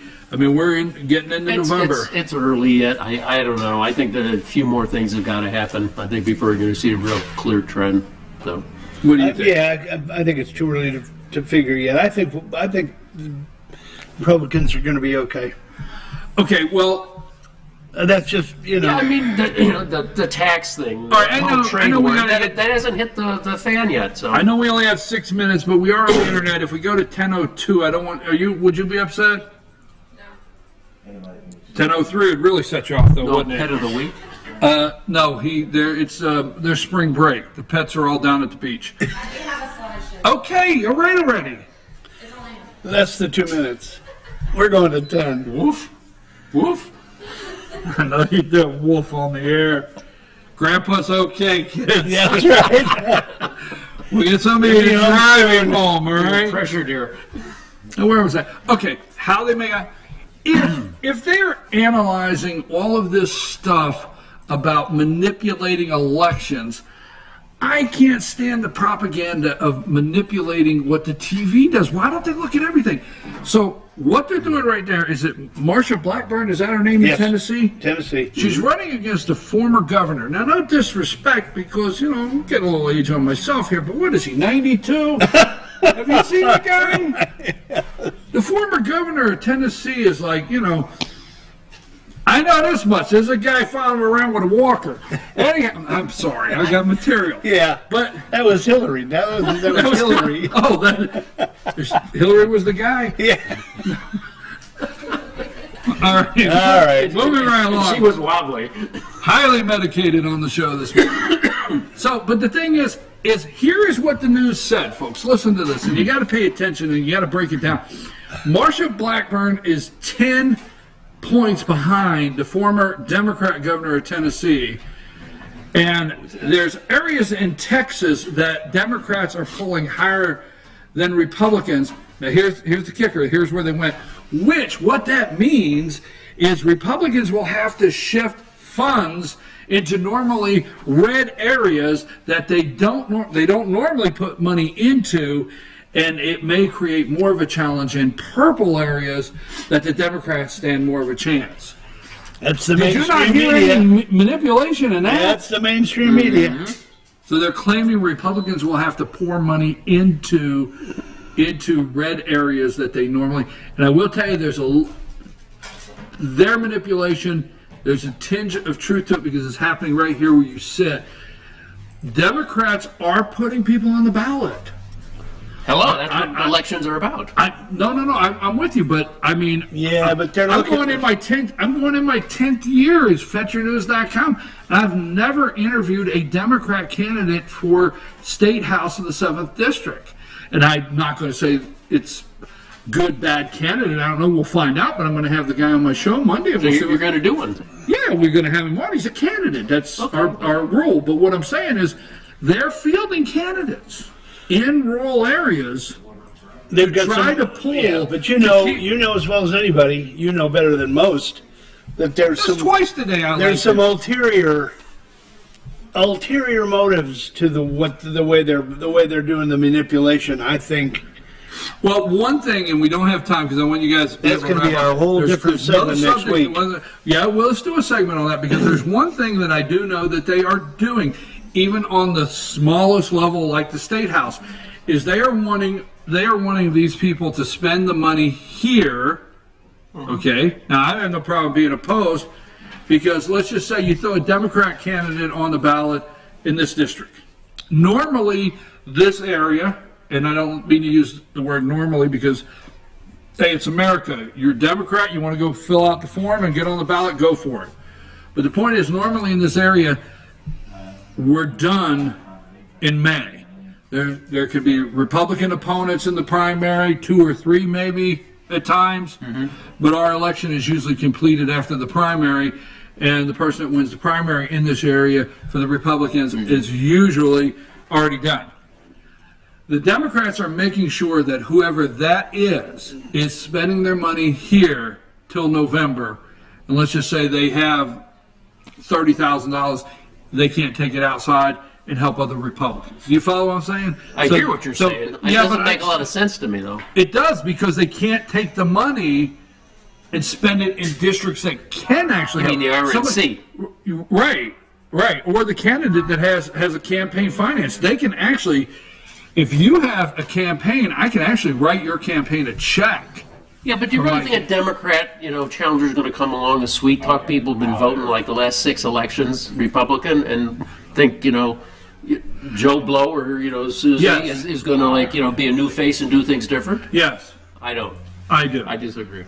Well, what if there's a slate of Republican candidates that are vying to be the chosen one, and what if the Dems come in and they all vote for one of those people that they think they can beat and get the